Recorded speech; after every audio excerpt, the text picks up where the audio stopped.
Birth by A.J. Cronin। जब Andrew ब्रिंगओवर पहुंचे तो आधी रात का समय होने को आया था।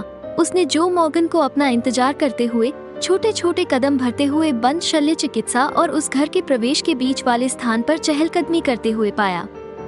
उसकी सूरत देखते ही उस मोटे तगड़े ड्रिलर के चेहरे पर राहत के भाव आ गए थे। आह डॉक्टर, मुझे आपसे मिलकर खुशी हुई। मैं पिछले 1 घंटे से यहाँ आगे पीछे घूम रहा हूँ। श्रीमती आपसे मिलने को बेकरार है समय से पहले। अपनी ही बातों के सोच विचार से एंड्रू अचानक जैसे जागा और मॉर्गन को इंतजार करने के लिए कहा। वो अपना बैग लेने के लिए घर में गया और फिर दोनों इकट्ठे होकर 12 नंबर के ब्लेना टेरेस को तरफ निकले। रात को हवा ठंडी और एक शांत रहस्य से गहरा गई थी। एंड्रू, जो अक्सर बहुत सचेत रहता था, अब निढाल व निरुत्साहित सा महसूस कर रहा था। उसे कोई पूर्वाभास नहीं था कि आज की यह पुकार बहुत ही नायाब सिद्ध होगी, और इससे भी कम ये पूर्वाभास था कि यह उसके ब्लेनली में आगे के समूचे भविष्य को प्रभावित कर देगी। दोनों व्यक्ति खामोश साथ साथ चलते रहे और 12 नंबर के दरवाजे पर पहुंचे, जहां जाकर जो थम गया। मैं अंदर नहीं आऊंगा, उसने कहा, और उसकी आवाज में तनाव के संकेत थे। किंतु यार, मैं जानता हूँ कि तुम हमारे लिए अच्छा ही करोगे। एक तंग सा जीना, सीढ़ियाँ, एक छोटे से बेडरूम की तरफ जाता था, जो साफ किंतु खराब ढंग से सजा हुआ था, और उसमें मात्र एक तेल का दिया जल रहा था। यहाँ पर मिसेस मॉर्गन की माँ, जो एक लंबी सफेद बालों वाली लगभग 70 वर्ष की महिला थी, और एक तगड़ी सी बड़ी उम्र की दाई के साथ रोगी के पास बैठी इंतजार कर रही थी और एंड्रू की भाव भंगिमाओं को जैसे ही वो कमरे में प्रविष्ट हुआ देख रही थी। लो डॉक्टर, मैं आपके लिए 1 कप चाय बनाती हूँ, कुछ क्षण के पश्चात पहली वाली ने तेजी से कहा। एंड्रू हौले से मुस्कुराया। उसने उस वृद्धा को देखा जो अनुभव को धनी थी, भांप लिया कि कुछ इंतजारी का समय ही होगा, और वो सोच रही होगी कि कहीं वह इस केस को छोड़कर चला जाए, ये कहते हुए कि वह बाद में आएगा। माँ, घबराओ नहीं, मैं भाग नहीं रहा हूँ। रसोई में बैठकर उसने वो चाय पी जो उसने उसे बना कर दी। क्योंकि वो अत्यधिक थका हुआ था, वो जानता या कि यदि वो घर चला गया तो 1 घंटे की नींद भी नहीं ले पाएगा। वो ये भी जानता था कि यह केस उसकी पूरी देखभाल मांग रहा है। एक अजीब सी भावनाओं की सुस्ती ने उसे घेर लिया। जब तक सब कुछ पूरा नहीं हो जाता, उसने वहीं पर बने रहने का निर्णय किया। 1 घंटे के बाद वो फिर सीढ़ियों से ऊपर गया, इस बीच की केस की प्रगति को नोट किया, एक बार फिर नीचे आ गया और रसोई घर में आग के पास बैठ गया।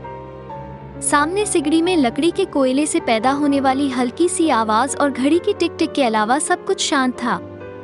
नहीं, एक आवाज और भी थी, वह थी बाहर गली में मॉर्गन के कदमों की आवाज, जो वो चहलकदमी कर रहा था।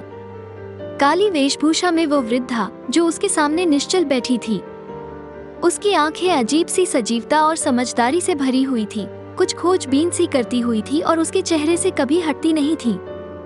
उसके विचार बोझिल और अस्पष्ट से थे। वो घटना जो उसने कार्डिफ स्टेशन पर देखी थी, वो उसे अभी भी भयंकर रूप से घेरे हुए थी। उसने ब्रामवेल के बारे में सोचा, जो उस महिला के प्रति बेवकूफी भरे तरीके से समर्पित था, जिसने उसे घृणात्मक रूप से छला था। उसने एडवर्ड पेज के बारे में सोचा, जो शातिर ब्लॉडविन से जुड़ी हुई थी, और डेनी के बारे में भी सोचा, जो अपनी पत्नी से अलग होकर दुखी जीवन व्यतीत कर रहा था। उसकी बुद्धि ने उसे बताया कि ये सब शादियां घृणास्पद असफलताओं में थीं। यह एक ऐसा निष्कर्ष था जिससे वो अपनी वर्तमान स्थिति में कांपक पा गया। वो शादी को एक शांतिपूर्ण, काव्यात्मक स्थिति मानना चाहता था।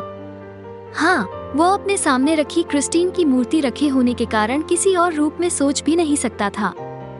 उसकी आंखें जो उसकी तरफ चमक रही थी, किसी और निष्कर्ष पर उसे पहुंचने नहीं दे रही थी। यही वो द्वंद्व था, उसकी सोच और सराबोर हुए हृदय के बीच के संदेह के कारण, जिसने उसे शिकायत से भरा और विचलित सा करके छोड़ दिया था। उसकी ठुड्डी नीचे उसकी छाती पर आकर लग गई। अपनी टांगों को उसने फैलाया और विचारों में खोया वो आग को एकटक देखने लगा। वो इसी प्रकार से काफी देर तक रहा, और उसके विचार क्रिस्टीन को लेकर इतने गहरा गए कि सामने वाली बूढ़ी महिला ने उसे जब अचानक पुकारा तो वो बढ़ा गया। उसको ध्यान तंद्रा एक अलग रास्ते पर निकल पड़ी थी। सूजन ने उसे कहा कि वो उसे क्लोरोफॉर्म न दे, जिससे कहीं बच्चे को इससे नुकसान न पहुंच जाए। डॉक्टर साहब, वह इस बच्चे को बेमतहा चाहती है। उसकी बूढ़ी आंखों में अचानक यह विचार आ जाने से चमक आ गई। उसने मध्यम सी आवाज में कहा, मेरे ख्याल से हम सब भी यही चाहते हैं। उसने कोशिश करके खुद को संयत किया। यह एनेस्थेटिक निश्चय तक कोई नुकसान नहीं करेगा, उसने दयालुता से कहा। वे सब ठीक हो जाएंगे, माँ और बच्चा। इसी मौके पर ऊपर से नस के पुकारने का स्वर सुनाई पड़ा। एंड्रू ने दीवार घड़ी को देखा जो अब 3:30 बजे का समय दिखा रही थी। वो उठा और बेडरूम तक गया।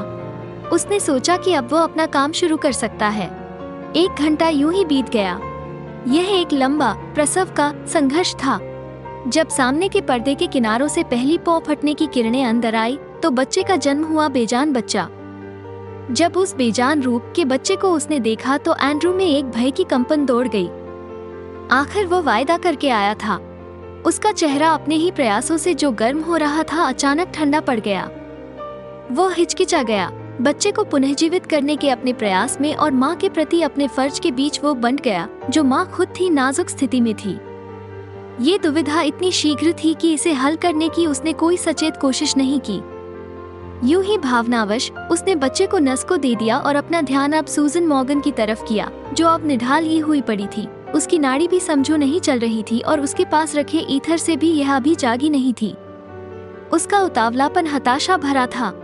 उसकी घटती हुई ताकत के खिलाफ एक हताशा भरी दौड़। एक कांच की छोटी सी इंजेक्शन की शीशी तोड़ने में और दवा को सुई द्वारा खींचने में उसे एक क्षण लगा। फिर उसने इंजेक्शन की सुई को खाल के नीचे डाल दिया और उस बेजान सी महिला को फिर से जिलाने में उसने कोई कोर कसर नहीं छोड़ी। कुछ मिनटों के जबरदस्त प्रयासों के बाद उसके महिला के हृदय को ताकत मिली। उसे लगा कि वो उसे सुरक्षित छोड़ सकता है। वो पलटा और उसके बाल उसको भीगी हवा में चिपके हुए थे। बच्चा कहाँ पर है? दाई ने एक घबराई सी मुद्रा प्रदर्शित की। उसने उसे बिस्तर के नीचे रख दिया था। एकदम से एंड्रू नीचे झुका। कुछ मैले अखबारों के बीच से ढूंढते हुए उसने बिस्तर के नीचे से बच्चे को निकाला।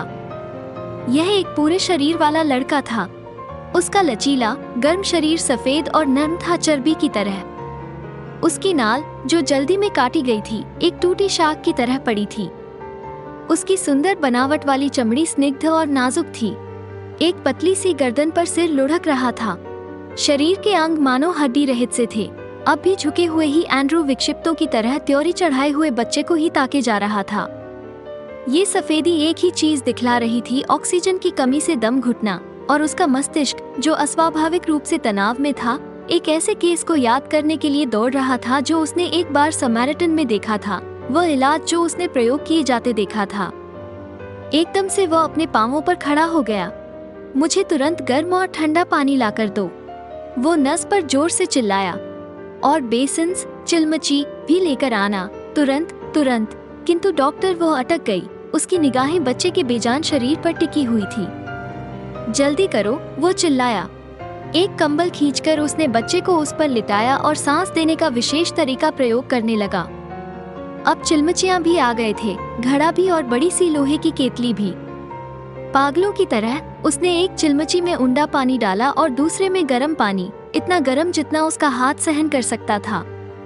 फिर एक पागल मदारी की तरह वो जल्दी जल्दी बच्चे को दोनों बेसिन्स में बारी बारी से डालने लगा, एक बार बर्फीले पानी में डुबोता और एक बार भाप उठते हुए पानी में। 15 मिनट बीत गए। पसीना अब बहता हुआ एंड्रू की आंखों में आ रहा था और उसे दिखना बंद हो गया था। उसकी एक आस्तीन भी नीचे लटक कर पानी में भीग जाने से निचुड़ रही थी। उसका सांस फूल गया था, किंतु बच्चे के निश्चेष्ट शरीर में कोई सांस नहीं था। पराजय की एक हताश भावना ने उसे दबा लिया, एक हताशा भरी स्थिति। उसने महसूस किया कि दाई उसे एकटक ध्यान से देखे जा रही है। वहीं पर वह खड़ी खड़ी दीवार के साथ सटी खड़ी रही। उसका हाथ उसके गले पर जोर से दबा था। कोई आवाज नहीं निकल पा रही थी और अपनी आंखें उसी पर जमाए यह वृद्धा वहां पर खड़ी थी। उसने उसकी एक नाती के लिए जो इच्छा उसने जताई थी वो याद की, जो उतनी ही तीक्ष्ण थी जितनी उसकी बेटी की इस बच्चे के लिए इच्छा थी। अब सब कुछ धूमिल हो गया था, बेकार, जिसका कोई उपचार नहीं था। फर्श पर सब कुछ बिखरा पड़ा था। एक भीगे तौलिए के ऊपर से टाप कर जाते हुए वो लड़खड़ाया तो बच्चे को उसने लगभग गिरा ही दिया। जो उसके हाथों में भीगा हुआ था और फिसलन भरा सा था, अजीब सा एक सफेद मछली की तरह दिख रहा था। भगवान के लिए, डॉक्टर, दाई ने दबी सी आवाज में चिल्लाकर कहा, ये जन्म से ही मरा हुआ है। एंड्रू ने उसकी बात की ओर कोई ध्यान नहीं दिया। हारे हुए, निराश, आधा घंटा यूं ही मेहनत करने के बाद वो एक आखिरी कोशिश में लग गया। बच्चे को उस खुरदरे तौलिए से रगड़ने लगा। वो दोनों हाथों से उसकी नन्ही सी छाती को दबा रहा था और छोड़ रहा था, उसके निर्जीव शरीर में प्राण डालने की कोशिश कर रहा था।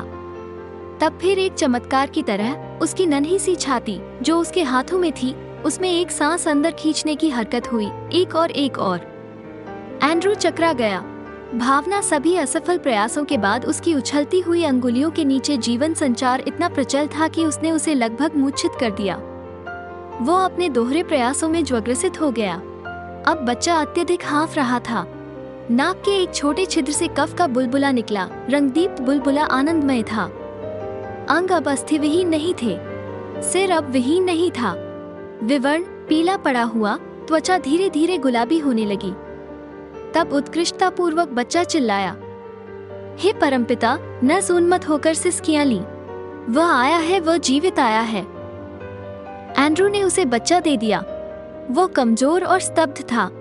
उसके कमरे में लटकी हुई पालकी कंबल, तौलिया, बेसिन, मिट्टी के उपकरण, लिनोलियम का नोक बना अधत्वचीय सिरिंज, लुढ़का हुआ घड़ा, केतली के किनारों पर पानी का कीचड़ था। माँ बिछावन पर सिमटकर निश्चेतक होकर शांतिपूर्वक सपने देखने लगी। बूढ़ी महिला दीवार के सामने लगातार खड़ी रही, लेकिन उसके हाथ जुड़े थे, उसके होंठ बिना आवाज किए हिल रहे थे। वो प्रार्थना कर रही थी। यांत्रिकी रूप से एंड्रू ने अपने आस्तीन को निचोड़ा, अपने जैकेट पर खींचा। मैं अपना बैग बाद में लाऊंगा, नज। वो रसोई से होकर बर्तन धोने के कमरे में सीढ़ियों से नीचे आया। उसके होंठ सूख गए थे। बर्तन धोने के कमरे में उसने पानी की एक लंबी सी घूंट भरी। उसने हाथ बढ़ाकर अपना हैट और कोट लिया। बाहर पगडंडी पर उसने जो को एक उम्मीद से भरे किंतु चिंतित चेहरे को लिए खड़ा पाया। जो, सब ठीक है, उसने भारी आवाज से कहा। दोनों बिल्कुल ठीक हैं। अब रोशनी भी हो गई थी। करीब 5 बजे का समय था। कुछ खनिक पहले से ही गलियों में आ गए थे। पहली वाली रात की पारी के लोग निकल रहे थे। जो ही एंड्रू भी उनके साथ साथ चलने लगा, बिल्कुल बेजान और धीरे धीरे। सुबह के सूर्य के साथ उसके कदम औरों के साथ मिलकर अनुगूंज कर रहे थे। वो अंधाधुंध सोचे जा रहा था, जो काम उसने ब्लेनली में किया था उससे बेखबर। हे भगवान, मैं कुछ कर पाया हूँ। आखिरकार मैंने सचमुच का कुछ करके दिखाया है।